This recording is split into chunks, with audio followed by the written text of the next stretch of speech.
안녕하십니까, 역겐TV입니다. 오늘은 그 고구려 3대 왕인 대무신앙에 대해서 알아볼까 합니다. 저번에 제가 그 고구려 초기 왕계에 대한 방송을 한 적 있잖아요.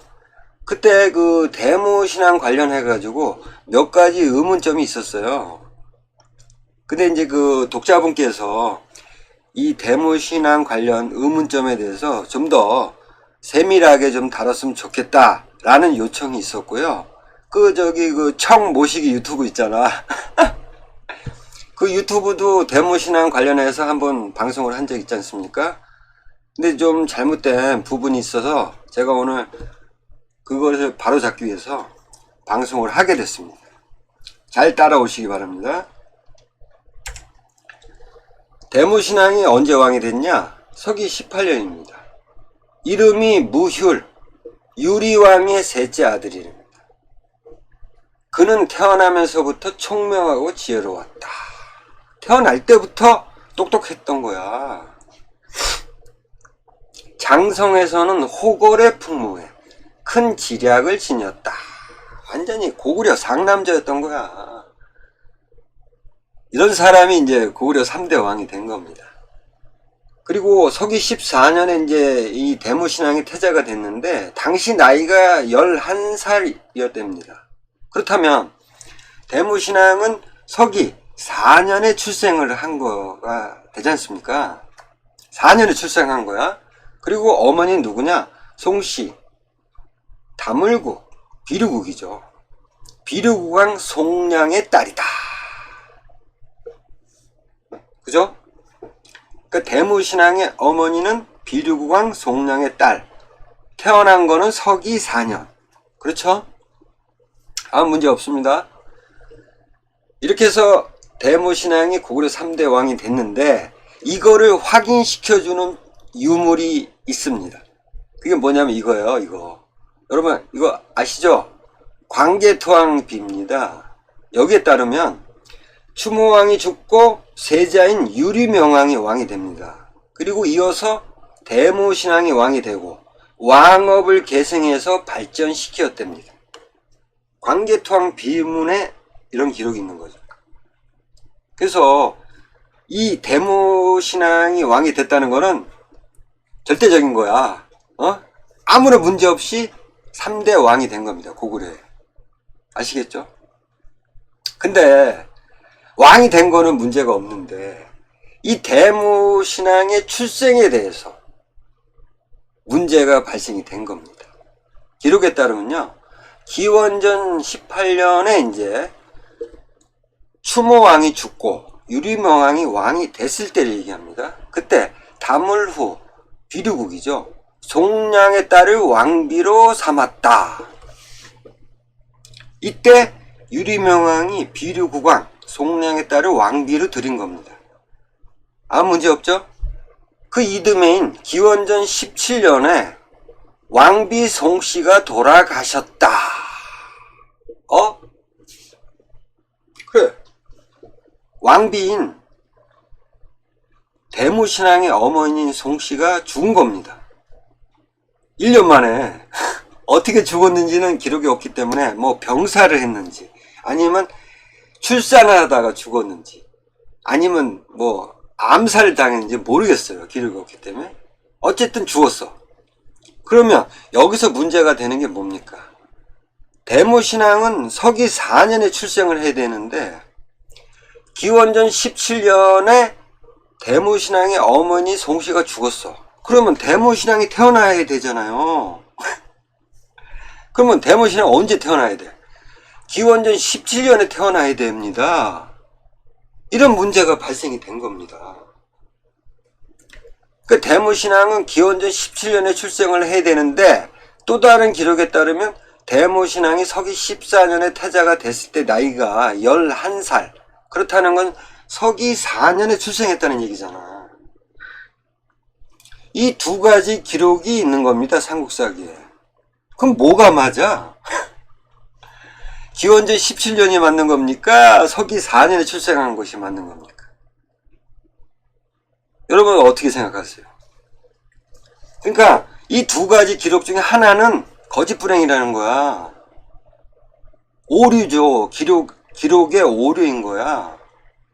근데 저는 어떻게 생각하냐면, 대무신앙은요, 기원전 17년에 태어난 것이 분명하다는 입장에서 설명을 해드릴게요. 자, 왜 그러냐면, 기본적으로 대무신앙 어머니가 어디 출신입니까? 비류국왕의 딸이야. 여기서부터 출발을 해야 됩니다. 이 출생의 비밀에서 알려면. 자, 왜 그러냐면 이 비류국하고 이 대무신앙의 할아버지인 추모왕과는 아주 매우 밀접한 관계가 있다는 겁니다. 그러니까 추모왕이 이제 기원전 37년에 북부에서 도망쳐서 어디에 정착을 했습니까? 비류수 하류에 있었던 졸본이라는 나라에 정착을 했잖아요. 그러니까 처음에는 졸본 지역에 정착을 해서 졸본 사람들의 지원의 협조를 받아서 고구려를 열었던 겁니다. 그죠? 근데 이 비류수 상류에 또 다른 나라가 있었던 겁니다. 바로 비류국이죠. 근데 이제 뭐 추모왕이 이 비류국을 통합하기 위해서 혼자 군대를 이끌고 간 것도 아니고 혼자 이렇게 갔다는 거야. 기록상으로, 삼국사의 기록에 따르면. 근데 왜 이 추모왕이 혼자 갔겠냐고, 비류국에. 명분이 있었기 때문에 간 겁니다, 혼자. 어떤 명분이냐면 천재의 아들이잖아. 이거 하나면 끝난 거야. 해모수의 아들이지 않습니까? 추모왕이. 그러니까 천재의 아들. 천재의 아들이란 명분을 갖고 비류국을 통합하기 위해서 간 겁니다. 어쨌든 뭐 삼국사기에서는 비류국왕이 우리는 여러 대에 걸쳐서 왕 노릇을 하고 있어 여기서. 근데 나보고 신하가 되려고? 땅이 작아서 두 왕이 용납하기엔 부족해. 그러니까 비류수 하류에는 졸본, 북쪽에는, 그러니까 상류에는 비류국 이렇게 있잖아요. 그러니까 두 개를 합쳐도 영토가 그리 넓지 않다는 거야. 여기서 두 개의 왕은 필요 없다는 거지. 그래서 당신 말이야 추모왕, 당신이 내 신하가 되는 게 어때? 이렇게 말을 했다는 거죠. 그래서 뭐 말다툼을 하다가 서로 활을 쏘아서 제주를 겨뤘대요. 추모왕이 이름이 왜 주몽입니까? 활을 잘 쏴가지고 안 되는 거지. 그래서 뭐 송량이 대항할 수 없어가지고 그 이듬해인 기원전 36년에 나라를 바쳤답니다. 고구려에. 그래서 추모왕이 송량을 그곳에 군주로 삼았답니다. 그러니까 자치권을 부여를 해준 거야. 아시겠죠? 이렇게 해서 이제 비류국이 고구려에 통합이 된 겁니다. 근데 여기서 여러분들이 착각하는 게 있어요. 한 가지. 뭐냐면 그 삼국지 유지 동의전의 내용을 갖고 여러분들이 착각을 하고 있다는 거예요. 뭐냐면 이 비류국하고 졸본은 하나의 연맹체 소속이다. 이렇게 알고 있잖아요, 여러분. 그리고 드라마도 있었잖아. 주몽. 거기에 보면은 뭐 비류국하고 졸본이 하나의 연맹체 소속이다. 이렇게 나와 있잖아요. 뭐 연나, 환나 이러고. 잘못된 겁니다. 비류국하고 졸본은 각각 별도의 나라였던 거예요. 연맹체가 아니었다는 겁니다. 이걸 착각하시면 안 됩니다. 어쨌든 이렇게 고구려가 비류국을 통합을 했습니다. 근데 이제 이상한 기록이 나옵니다. 기원전 34년이요. 이때 성곽과 궁실을 지었다는 겁니다. 아니, 고구려라는 나라를 열었어. 근데 성곽하고 궁실도 없었다는 얘기입니까? 좀 이상해요. 그러니까 그 졸본 지역, 처음에 졸본 지역에 이제 추모왕이 정착을 했잖아. 그때 그러면 졸본 사람들이 성곽하고 나라를 열었으면 성곽하고 궁실을 져야 되는 거 맞잖아요. 근데 졸본이 성곽과 궁실, 나라 체계를 완성시키지 못했다는 겁니다. 이 기록을 봤을 때는. 그죠? 그거를 이 비류국이 통합되면서 이제 성곽과 궁실이 지어진 거야. 그렇다면 이걸 누가 지었겠냐고. 성곽과 궁실을. 비류국이 맞는 겁니다. 아시겠죠? 그러니까 비류국이 통합되면서 고구려가 나라의 체계가 확립이 됐다. 이렇게 생각을 하셔야 됩니다. 그만큼 이 졸본보다는 비류국이 졸본보다는 한 수 위였다. 라고 생각이 됩니다. 그리고 이 삼국사기에서는 이제 추모왕이 이제 쉽게 비류국을 통합을 했다. 이렇게 기록이 돼 있지만 동명왕편에 보면요. 비류국이 그렇게 만만한 나라가 아니었다는 거죠. 그러니까 추모왕이 비류국을 통합하기까지는 굉장히 우여곡절이 많았다는 겁니다. 동명왕편의 기록에 따르면. 쉽지 않았다는 거죠. 그만큼 졸본보다는 비류국이 좀 더 나라의 위상이 높았다. 이렇게 생각을 하셔야 됩니다.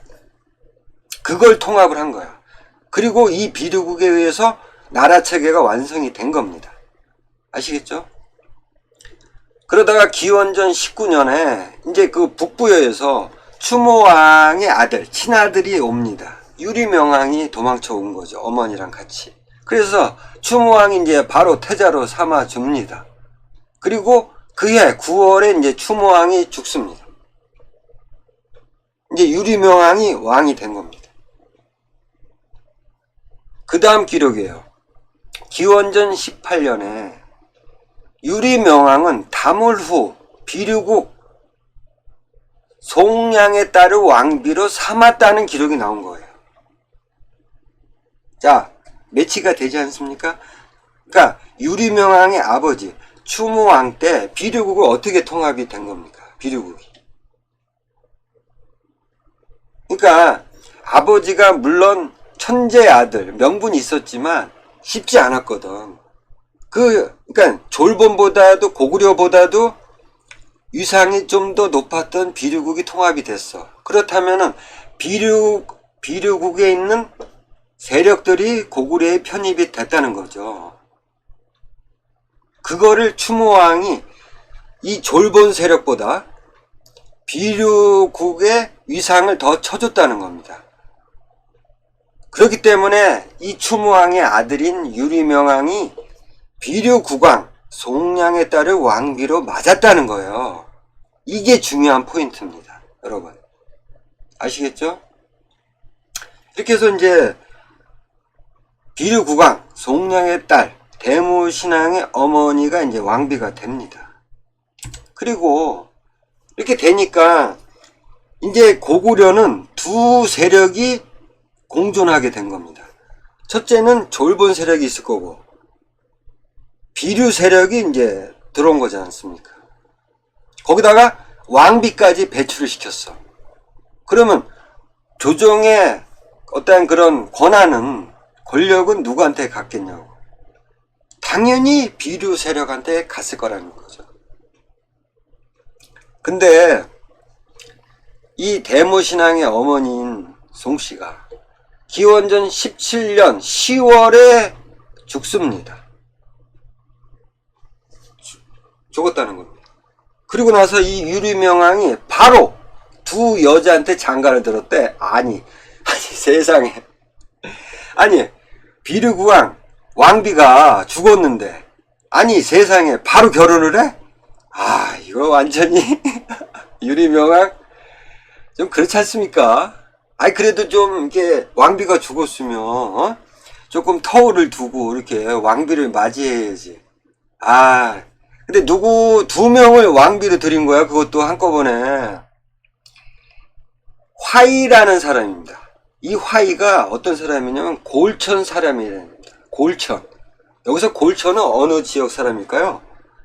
졸본입니다. 졸본 토착 세력이라고 봐야 됩니다. 그리고 뭐 한 사람은 중국 사람이네. 치이라고 한나라 사람이네. 아유 뭐 기록에 그렇다니까. 어쨌든 여기서 중요한 거는 졸본 토착 세력에서 왕비를 들인 겁니다. 골천 사람의 딸을. 비류에서 비류국왕 송량의 딸이 왕비가 됐는데, 그로 인해서 비류 세력이 조정을 장악을 했는데 바로 1년 만에 이 송씨가 죽었어. 왕비가. 그럼 이제 어떻게 됩니까? 졸본 토착 세력한테 모든 권력이 넘어간 거죠. 근데 이상한 기록이 있어요. 그러니까 송씨, 대모신앙의 어머니 송씨가 죽기 전에요, 10월에 죽었잖아요. 근데 7월에 이미 골천 지역에 별궁을 지었답니다. 이건 무슨 말입니까? 이상하죠? 그러니까 왕비가 10월에 죽었는데 그 앞서서 7월에 이미 이 골천의 딸을 후실로 낙점을 한 거야. 그래서 별궁까지 지어준 거야. 그러니까 왕비가 될 사람이 된 겁니다. 7월달에 이미. 그러니까 송씨가 죽기 전에. 좀 냄새가 나지 않습니까? 송씨의 죽음과 이 골천에 별궁을 지었다는 이 기록과, 그죠? 어쨌든 이렇게 졸본 토착 세력, 골천 세력에서 왕비가 탄생이 된 겁니다. 아시겠죠? 그러니까 이제 유리명왕 입장에서는 이해가 갑니다. 왜냐하면 처음에 고구려를 유리명왕의 아버지인 추모왕이 처음에 정착지가 졸본이었잖아. 그 사람들의 어떤 또 지원을 받았기 때문에 이 사람들도 무시할 수 없고, 또한 통합한 비류국이 졸본보다도 위상이 높았던 이 비류국을 무시할 수도 없는 거야. 거기다가 비류국에서 왕비가 탄생이 되지 않습니까? 그러니까 유리명왕 입장에서는 이 두 세력이 공존하고 있는 상황에서 애매한 스탠스를 유지할 수밖에 없는 거야. 그래서 이번에는 비류국 왕비가 죽었기 때문에 이제는 졸본에서 왕비를 들인 겁니다. 아시겠죠? 그래서 정권은 이제 비류에서 졸본으로 넘어간 겁니다. 그러다가 이제 골천에서 왕비를 맞이했단 말이에요. 그러면 이 골천 세력이 미는 왕비가 이제 된 거야. 그러면 이 왕비가 이제 아들을 낳아. 그러면 그 아들이 다음 보위를 잇게 되지 않습니까? 계승을 하잖아. 그러면 주구장창 이제 졸본이 권력을 계속 유지할 수 있는 거야. 그죠? 근데 희한한 사건이 터집니다. 이제 이 골천의 딸, 이 사람이 이제 아들을 낳습니다.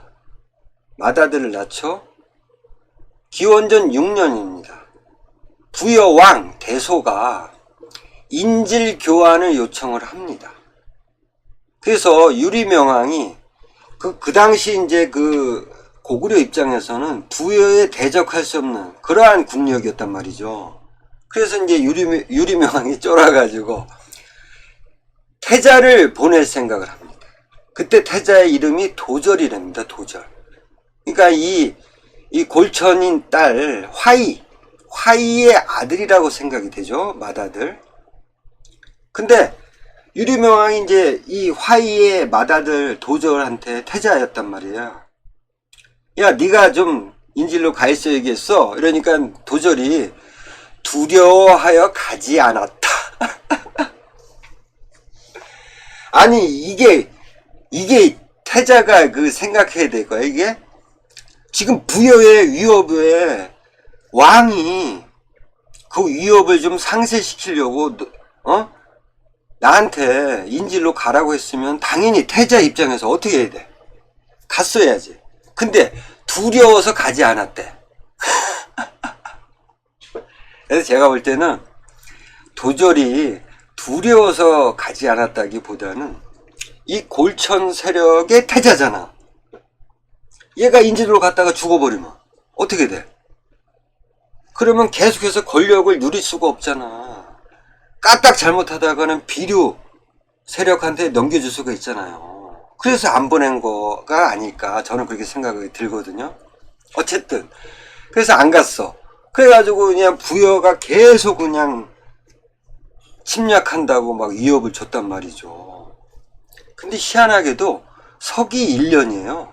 그로부터 7년 후에 이 태자 도절이 죽습니다. 어떻게 죽었는지는 없어, 기록에. 병사로 죽었는지 암살을 당했는지 몰라.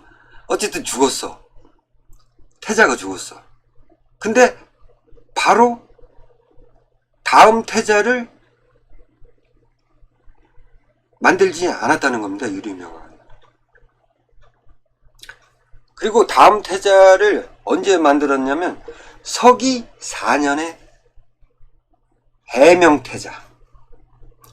그러니까 이 화이의 두 번째 아들로 추정이 됩니다. 해명태자가 서기 4년에 태자가 됩니다. 근데 그때 어떤 일이 일어났었냐면 유리명왕이 부여가 계속 위협을 주니까 수도를 옮깁니다. 자, 지금 졸본이 고구려의 수도였잖아요. 근데 그 졸본이 부여랑 너무 가까운 거야. 그래가지고 부여가 계속 위협을 줬어. 그래서 이 수도를 남쪽으로 옮깁니다. 그곳이 바로 국내성인 거예요. 국내 지역의 위나 암성으로 수도를 옮긴 겁니다. 서기 4년에. 그랬을 때 아무도 불만 세력이 없었냐? 그렇지 않았다는 겁니다. 서기 9년이에요. 그러니까 도읍을 졸본에서 위나암성 국내 지역으로 옮겼잖아요. 서기 9년에 희한한 기록이 있습니다. 유리명왕은 해명태자한테 이렇게 얘기를 합니다. 해명태자, 너는 나를 따르지 않았다. 이 말이 무슨 말이냐면요, 유리명왕은 새로 옮긴 도읍지 위나암성에 있었고요. 웃긴 게 이 해명태자는 졸본 지역에 남아 있었다는 겁니다. 기록에 따르면. 이게 뭐야? 왕은 새로 옮긴 도읍지에 가 있고 태자는 전 도읍지에 있고, 이건 뭡니까? 그래서 해명태자한테 너는 나를 따르지 않았다. 이 말은 골천 세력이 미는 그런 태자잖아요, 해명태자가. 근데 졸본 지역을 떠나지 않았어. 수도로 옮겼는데, 유리명왕의 수도로 옮겼는데 골천 세력들은 그대로 남아 있었다는 겁니다. 태자를 잡아놓고. 이건 뭡니까? 반란이죠, 반란. 아시겠죠? 이건 반란이잖아. 왕이 수도를 옮겼으면 당연히 태자, 그리고 그 태자를 후원하는 세력들은 당연히 새로운 수도로 갔어야 돼. 근데 안 갔단 말이야. 이건 반란입니다. 그래서 뭐 기록상으로는 뭐 황룡국의 사자를 활을 선물을 했는데 이 해명태자가 그 활을 부러뜨려 가지고 모욕을 줬다는 겁니다. 기록상으로. 그래서 유리명왕이 칼을 주었답니다. 스스로 목숨을 끊어라 이러고. 그래서 유리명왕이 그 칼로 죽은 게 아니라 창 있잖아요, 창, 긴 창. 그거를 땅에 꽂아가지고 거기다 엎어져서 죽었대. 좀 이상하지 않습니까? 아니, 칼을 줬잖아요. 그러니까 자결하라고 유리명왕이 해명태자한테 칼을 줬어. 그러면 죽으려면 아버지의 뜻에 따라서 죽었다. 그러면 칼로 자결을 했어야 돼. 근데 창에 찔려 죽었어. 이건 뭡니까? 이 기록도 거짓일 확률이 높다는 겁니다. 그러니까 자살하지 않았다는 거죠. 유리명왕이 야, 너 죽어 이랬을 때 스스로 해명태자가 죽지 않았다는 것을 말하는 겁니다. 이거는. 그죠? 아니, 칼을 줬으면 칼로 죽어야지. 왜 창에 찔려 죽냐고. 그렇잖아요. 그래서 어쨌든 죽었어. 태자가 죽었잖아. 그래서 태자의 예로서 동원의 장사를 지냈답니다. 사당까지 세워주고. 이렇게 해서 골천 세력이 미는 맏아들인 도절도 죽었고, 둘째 아들로 추정되는 해명태자도 죽었어. 서기 9년 3월에 죽었습니다. 그러면 이제 다음 사람이 이제 또 등장을 해야 되지 않습니까? 그때 등장한 게 바로 대모신앙입니다. 서기 9년 8월이에요. 그러니까 3월 달에 해명태자가 죽었던 사건이 터진 5개월 후에 갑자기 대모신앙이 등장을 하게 된 겁니다. 자, 여기서 나이 문제가 이제 등장을 합니다.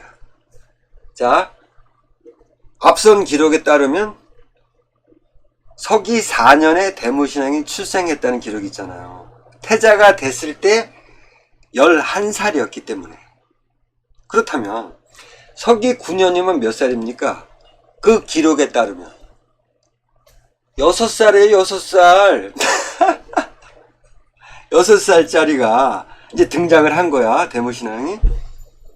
근데 이때 부여왕 대소가 사신을 보냅니다, 고구려에. 그래서 유리명왕한테, 야, 작은 나라가 큰 나라를 섬겨야 되는 거 아니야? 부여를 섬겨야지. 너 수도를 옮기고 도망가면 다야? 이렇게 얘기를 합니다.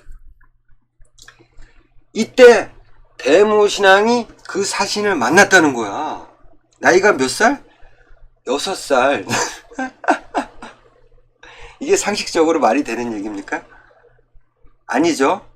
그 다음에 서기 13년에는 부여 사람들이 침입하자 유리명왕이 대모신앙을 시켜서 군대를 통솔하게 했답니다. 이때 나이 10살. 10살에 군대를 총괄했대. 병권을 준 거야. 이게 말이 됩니까? 거기다가 서기 14년에 대모신앙을 태자로 삼고 군사와 국정의 일을 맡겠답니다. 아시겠죠? 그러니까 거의 왕에 준하는 모든 권력을 넘겨준 거야, 대모신앙한테. 이때 나이가 11살. 이런 문제가 발생이 된 겁니다, 나이 문제가. 근데 여러분, 서기 9년에 대모신앙이 갑자기 등장했을 때 상황과, 그 다음에 서기 13년에 병권을 졌을 때 상황, 그 다음에 태자가 됐을 때 상황, 이 상황은 어린 나이에 사람이 할 수 있는 일이겠습니까? 여러분, 그러니까 이러한 일들은 누가 합니까? 누가 해야 돼? 나이가 성장한 성인이 해야 될 그러한 사항들인 겁니다, 상식적으로. 그죠? 그렇기 때문에, 자, 다시 앞서서 대모신앙의 어머니가 이제 기원전 17년에 죽었잖아요. 그 전에 대모신앙이 태어난 겁니다. 기원전 17년에. 그때 사라진 거야, 대모신앙은. 태어나자마자 사라진 겁니다. 어디로 사라졌겠습니까? 저는 비류국에 있었다고 봅니다. 대모신앙 어머니가 어디 출신입니까? 비류국왕 송량의 딸이잖아요.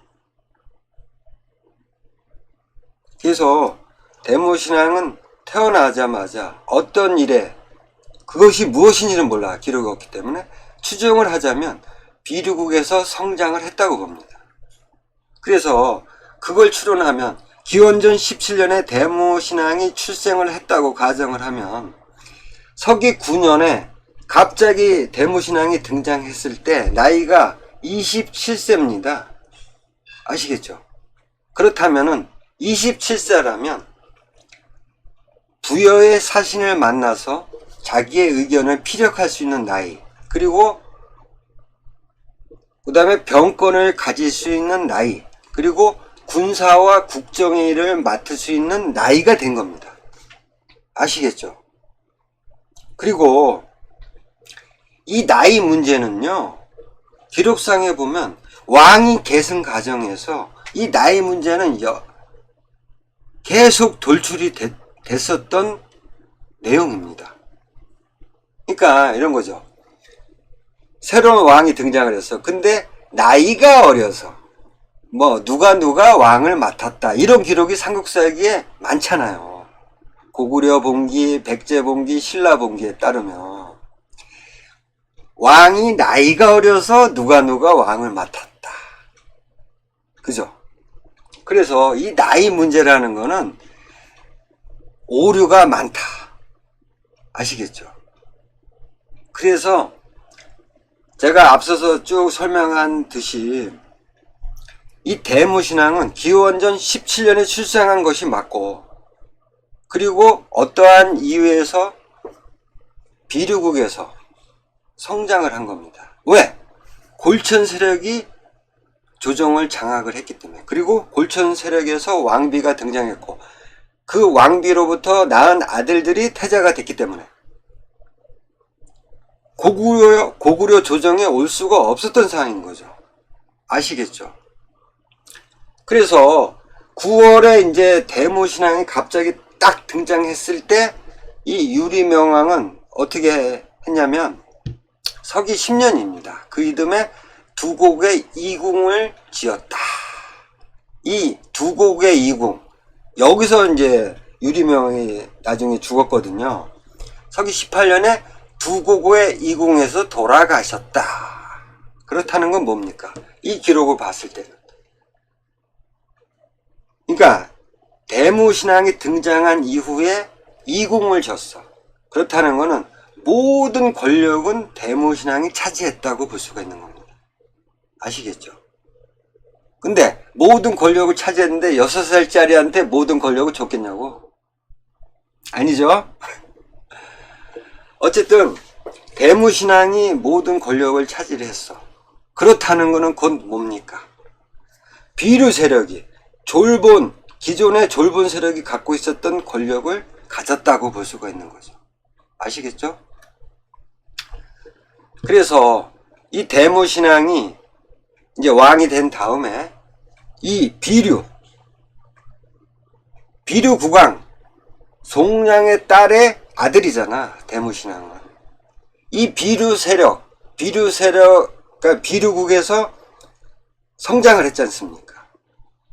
그렇다면 이 대무신앙은 이 비류 세력들한테 뭔가 보답을 해줘야 돼요. 조정을 또 장악을 했고, 어차피 후원 세력이지 않습니까? 이 비류 세력. 그 기록이 나옵니다. 서기 27년에요. 대무신앙이 왕이 된 이후에 송옥구라는 사람을 우보로 삼습니다. 엄청난 관직이죠. 이거로 봤을 때는 송량, 비류국왕 송량의 친인척이라고 누가 봐도 생각할 수 있지 않습니까? 송옥고. 비류 세력들을 요직에다 앉힌 거야. 거기다가 서기 32년이에요. 구도, 일구, 분구라는 세 사람이 이제 비류 지역의 어떤 부장이었던 것 같아요. 근데 이놈들이 남의 처첩과 재물을 함부로 빼앗았대. 아니, 이런 놈들이 다 있어? 그래가지고 대무신앙이 이 소식을 듣고 저거 쳐 죽여야 되는데 죽일 수가 없었다는 겁니다. 왜 그러냐? 이유가 동명왕의 옛 신하들이었기 때문에. 아시겠죠? 추모왕의 부하들이었기 때문에, 추모왕을 따르는 측근들이었기 때문에 죽일 수가 없다는 얘기입니다. 이 얘기는 뭡니까? 추모왕 시기에 비류국을 통합할 때, 예? 비류국이 고구려에 흡수 통합되면서 비류 세력들이 고구려의 주체 세력이 됐다는 겁니다. 그때 추모왕 곁에는 비류 세력들이 많았다는 얘기예요. 그 얘기를 하는 겁니다. 아시겠죠? 그래서 이런 쳐 죽일 만한 행동을 했는데도 불구하고 죽일 수가 없었다는 겁니다. 이만큼 대무신앙은 비류 세력들의 어떠한 생각을 많이 했던 거죠. 자기 어머니 고향이고, 그리고 내가 왕이 되는 과정에서 후원을 했던 세력이기 때문에 이럴 수밖에 없는 겁니다. 아시겠죠? 그래서 제가 지금까지 쭉 설명한 바대로 이 나이의 문제, 그러니까 출생의 어떤 그런 그 기원전 17년에 출생한 것이 맞냐, 아니면 서기 4년에 출생한 것이 맞냐, 이 문제에 있어서 서기 4년에 출생했다, 이거는 아니다 라고 제가 설명을 해드렸죠. 그렇다면은 기원전 17년에 비류 국왕 송량의 딸 왕비가 된 이 사람이 어머니라고 기록이 있기 때문에 대무신앙은 기원전 17년에 태어난 겁니다. 그리고 이 기록만을 갖고 어떠한 이런 나이 문제, 그 다음에 출생의 문제, 이거를 파악하기는 힘듭니다. 기록만을 갖고. 그거는 추정할 수가 없어. 왜 그러냐면 각각의 기록이 있잖아요. 예? 모순된 기록이 있잖아. 근데 그거를 어떻게 두 가지 중에 하나가 맞다라고 분석을 할 수가 없는 겁니다. 그렇다면 어떤 식으로 분석을 해야 됩니까? 그 시기에 정황, 그 다음에 그 시기의 상황, 이거를 분석을 해내야 되는 겁니다. 아시겠죠? 그래서 오늘 제가 상황과 그 정황, 이걸 갖고 분석을 한 겁니다. 그래서 결론은 대무신앙이 출생한 연도는 기원전 17년입니다. 아시겠죠? 그 나중에 그 청 모시기 유튜브 하고 한번 비교를 한번 해보세요. 아시겠죠? 다음에 또 좋은 내용으로 찾아뵙도록 하겠습니다. 감사합니다.